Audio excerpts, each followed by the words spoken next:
போன எபிசோடில் நம்ம இந்த இரண்டாம் கலந்தருக்கு ஏற்பட்ட அந்த நிலையை நம்ம பார்த்தோம். அங்கேருந்து நம்ம தொடரலாம். அந்த அரசன் சொன்னதை கேட்டு எந்த பதிலும் பேசாத ஒரு ஊமையாக, காதில் எதுவும் விழாத ஒரு செவிடனா அங்கேருந்து வெளியேறினேன். அந்த நகரத்தை விட்டு வெளியேறதுக்கு முன்னாடி என்னோடய தாடியையும் புருவத்தையும் மழிச்சிட்டு, கருப்பு அங்கேயே அணிஞ்சிக்கிட்டு, ஒரு நாடோடியாக தெரியும் கலந்தர்களின் கோலத்தை போட்டுட்டு துயரத்தோடு அந்த நகரை விட்டு நான் போனேன். எந்த திசையில் போகிறதுனே எனக்கு தெரியல. எனக்கு நடந்த எல்லா சம்பவங்களையும் நினச்சி எனக்கு அழுகையாக பொங்கிட்டு வந்தது. கண்ணை இழந்ததும், நான் வாழ்க்கையில் சந்தித்த 2 பெண்களும் இறந்து போனதையும் நினச்சி எனக்கு துக்கம் தொண்டையை அடைச்சது. நான் பல தேசங்களில் சஞ்சாரம் பண்ணேன். பாக்தாத் நகருக்கு போகணுங்கிறது என்னுடைய ஆசை.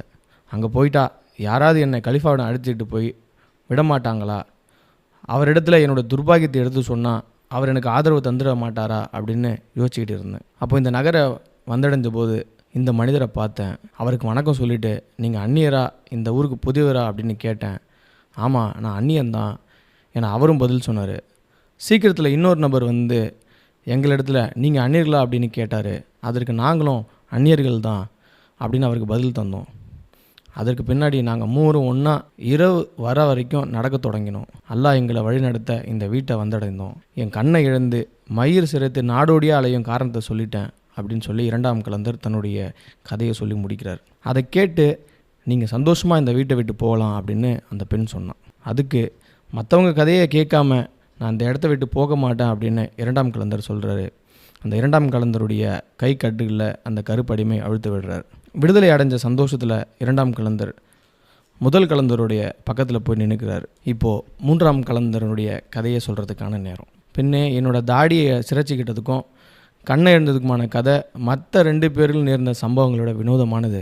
விதிவசத்தால் அவங்க 2 பேருமே துர்பாக்கிய நிலைக்கு தள்ளப்பட்டாங்க. ஊழியனுடைய திருவிளையாடலால் அவங்களோட வாழ்க்கை சின்னாபின்னமானது. ஆனால் என்னோட கதையோ வித்தியாசமானது. நான் வழியே போயிட்டு துன்பத்தை தேர்ந்தெடுத்துக்கிட்டேன். என்னோட தவறான செய்கையால் தான் நான் என் கண்ணை இழந்தேன். நான் ஒரு அரசன். எனது தந்தையும் ஒரு அரசன் தான். எனது தந்தை இருந்த பிறகு ராஜ்யத்திற்கு நானே வாரிசானேன். என்னோடய பேர் அஜீப் இப்ன் கசீப். என்னோடய நகரம் கடற்கரையோரமாக இருக்குது. எண்ணிலடங்காத சிறு கப்பல்களும் போர்க்கப்பலும் என்னிடத்தில் இருந்தது.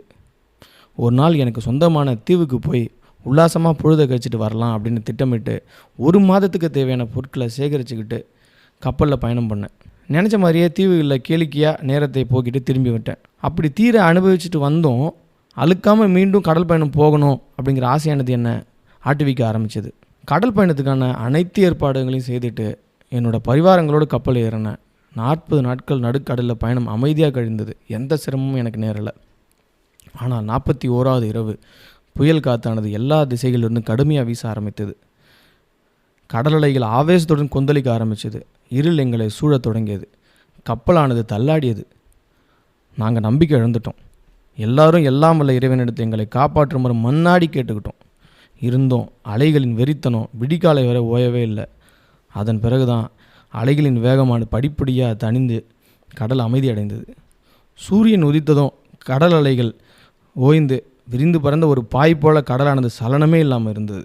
நாங்கள் ஒரு தீவை அடைஞ்சோம். தீவில் சமைச்சு சாப்பிட்டு 2 நாட்கள் ஓய்வு எடுத்துக்கொண்டு மீண்டும் பயணத்தை தொடர்ந்தோம். ஸோ மீண்டும் இந்த பயணத்தில் என்ன நடக்குது அப்படிங்கிறத நம்ம அடுத்த எபிசோடில் பார்க்கலாம்.